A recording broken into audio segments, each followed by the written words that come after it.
2020년 대한체육회와 함께하는 어르신 생활체육 배드민턴 온라인 교육을 맡게 된 전 국가대표 황지만입니다. 어르신 배드민턴 교실은 대한체육회가 주최하고 대한배드민턴협회가 주관하는 사업이며 문화체육관광부와 국민체육진흥공단의 재정 후원을 받아 하는 사업입니다. 앞으로 프로그램을 진행하면서 저와 함께 배드민턴의 기본부터 실전 전술까지 배우게 되실 텐데요. 영상 10회차 동안 저만의 노하우는 물론이고 기본부터 동작 포인트까지 공개할 예정입니다. 꼭 끝까지 함께 해주시고 좋아요, 구독 감사하겠습니다. 그리고 영상 촬영을 위해 배드민턴 용품을 지원해주신 요넥스 코리아와 장소 협찬을 해주신 포천시청 및 포천시청 선수단에게 감사드립니다. 어르신들이 처음 배드민턴장에 오셔서 제일 첫 번째로 해야 될 부분이 준비 운동인데요. 준비 운동에 있어서 제일 중요한 거는 내 체내에 열을 올려주시는 게 좋습니다.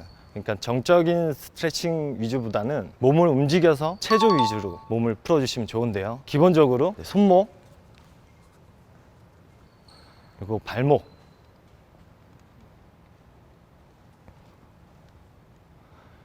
그리고 무릎,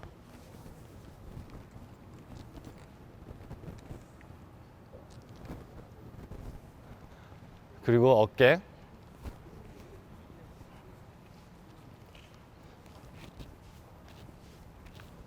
그리고 목,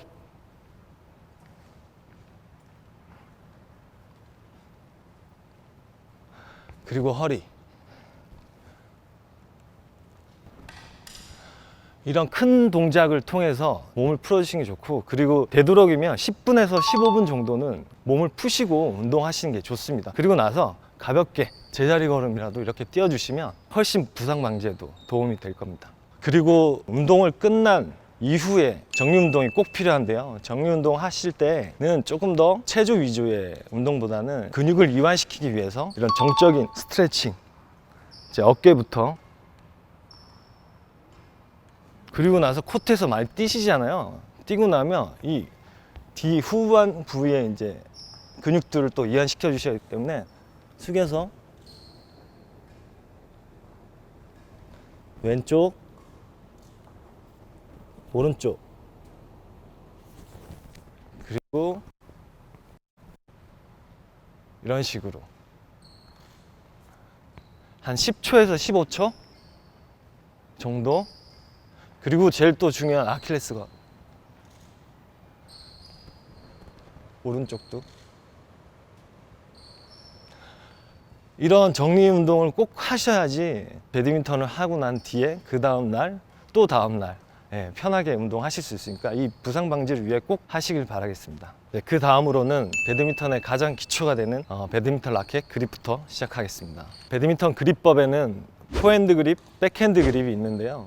그 중에서도 이제 기본적으로 포핸드 그립을 많이 잡고 하시는데, 포핸드 그립 하실 때 제일 실수를 많이 하시는 분들이 이 라켓 면이 상대를 바라보고 치시는 분들이 많이 계세요. 근데 이거는 배드민턴을 맞출 수는 있어도 어떠한 스윙이나 동작에 절대 도움이 되지 않기 때문에 항상 라켓이 일자로 되어 있다는 느낌이 지시고 제일 처음부터 포핸드 그립을 지시면 되고요. 두 번째는 또 실수하시는 분들이 뭐냐면 이 중지로 그립을 잡고 치시는 분들 계세요. 이런 식으로 속된 말로 약수터 배드민턴이라고 하는데, 제일 중요한 거는 내 손가락 한마디가 들어갈 정도의 공간을 주고 내 손가락에 얹은다는 느낌으로, 그리고 주먹 쥐듯이 치시는 분들 계세요. 근데 이거 절대 도움이 안 되시고요. 나중에 큰 부상 오시니까 항상 힘 빼고 가볍게 진다는 느낌으로 포핸드 그립을 쥐고 계시면 됩니다. 그 다음으로 백핸드 그립이 있는데요. 백핸드 그립에는 그립이 두 가지 법이 있어요. 누구나 기본적으로 배우는 라켓의 가장 평평한 면에 엄지를 붙여서 지는 그립법이 있고요. 두 번째는 라켓의 육각형 옆에다가 지는 그립법이 있어요. 다양한 그립법이 있는데요. 평평한 면에 엄지를 붙여서 하는 그립법도 맞고요. 육각형에 엄지를 붙여서 하는 그립법도 맞습니다. 근데 다만 이걸 하시면서 나한테 좀 더 맞는 그립법을 찾으시면 되는데, 제일 중요한 거는 아까도 말씀드렸지만 항상 그립을 가볍게 꽉 쥐는 게 아니라, 그렇기 때문에 그 부분만 유의하셔서 이 두 가지 그립법을 통해서 백을 좀 더 자유롭게 치면 훨씬 도움이 되겠습니다. 배드민턴 셔틀콕을 지실 때는 제일 많이 질 수 있는 시간은 서브 넣을 때인데, 서브 넣는 방법은 다양하게 있습니다. 포핸드 서비스가 있고 백핸드 서비스가 있습니다. 근데 제일 중요한 거는 셔틀의 크로크를 치는 것보다는 셔틀의 깃털을 잡고 치시는 게 가장 좋습니다. 그러니까 포핸드 넣을 때도 마찬가지고 백핸드 넣을 때도 마찬가지고, 포핸드는 이 셔틀의 깃털을 감싼 듯한 느낌으로 셔틀을 치시면 되고요. 백핸드는 좀 다양해요, 치는 방법이. 저 같은 경우는 이렇게 셔틀에 하나, 한 깃털만 치고 서브를 넣는 경우가 많은데, 셔틀 다 감싸고 넣는 분들도 계시고요. 셔틀을 뭐 2개를 쥐고 넣는다듯이, 이 다양한 방법을 통해서 나한테 맞는 걸 찾아가시는 게 제일 중요해요. 내가 편하게, 내가 잘 넣을 수 있는 이 셔틀을 치는 방법이 가장 좋습니다.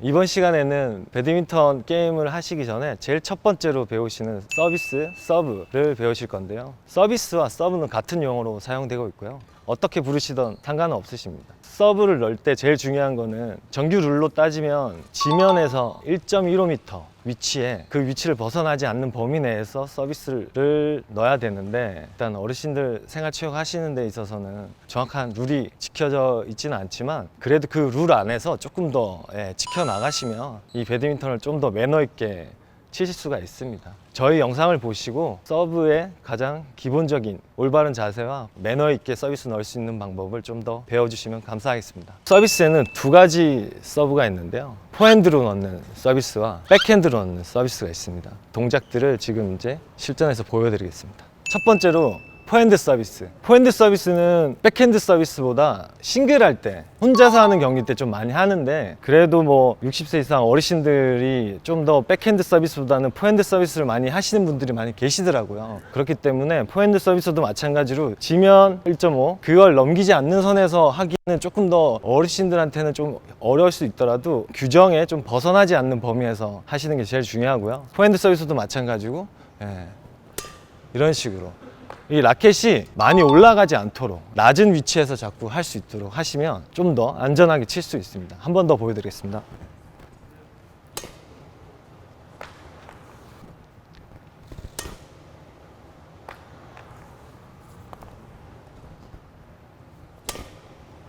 잘 보셨나요? 가볍게, 최대한 서브는 힘을 많이 들어가면 안 돼요. 항상 가볍게 이 라켓이 치는 방향으로 그대로 따라간다는 느낌을 받으시면 됩니다.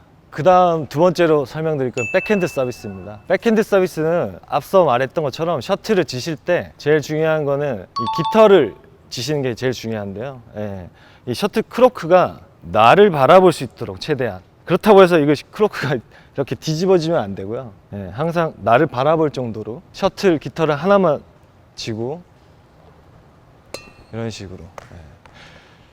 그 백핸드 서비스가 어떻게 보면 남자 복식, 뭐 여자 복식, 혼합 복식 거의 한 90% 이상 다 이 서비스를 넣고 있는데요. 생활체육 하시는 분들에서 백 서비스 넣을 때 가장 실수 많이 하시는 부분이 뭐냐면, 이 셔틀을 튕겨서 넣으시는 분 많은데, 이런 거는 어쩔 땐 잘 들어가는데 실수하는 범위가 너무 커서, 오차 범위가 너무 커서 이 부분보다는 아까 말씀드렸다시피 셔틀을 조금 더 이렇게 밀어 넣어서 넣어주시는 게 가장 중요한 포인트이기 때문에 그 부분을 좀 더 체크하셔서 서브 연습을 하시면 경기하실 때 엄청 도움이 많이 되실 거예요. 그러니까 그 부분을 한번 더 체크해 주시기 바라겠습니다. 여기까지가 백핸드 서비스의 가장 기본적인 생활체육 어르신들이 하시는 게 좋은 점과 나쁜 예를 설명드렸고요. 이제 실전으로 넘어가 보겠습니다. 백핸드도 마찬가지로 숏 서비스, 롱 서비스 2가지 서브가 있는데요. 동작으로 보여드리겠습니다.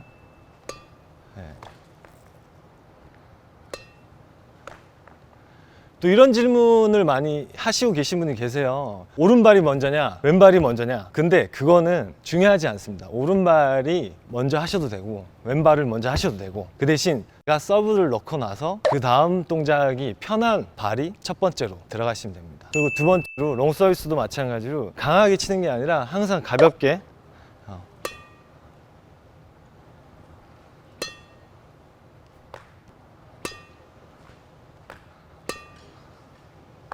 롱 서비스 하실 때 좀 중요한 거는 손목이 아니라 이 손가락으로 그립을 진다는 느낌을 가지고 가볍게 임팩트 순간에만 그립을 진다는 느낌으로, 이 2가지 서브를 통해서 경기의 다양함을 느끼시고 가장 매너 있는 경기를 하셨으면 좋겠습니다. 이번 시간에는 기초부터 서브까지 배웠는데요. 이 부분들을 잘 숙지하셔서 즐거운 배드민턴이 되셨으면 좋겠습니다. 다음 시간에는 하이 클리어를 배울 건데요. 그때도 함께 해주시길 바라겠습니다. 감사합니다.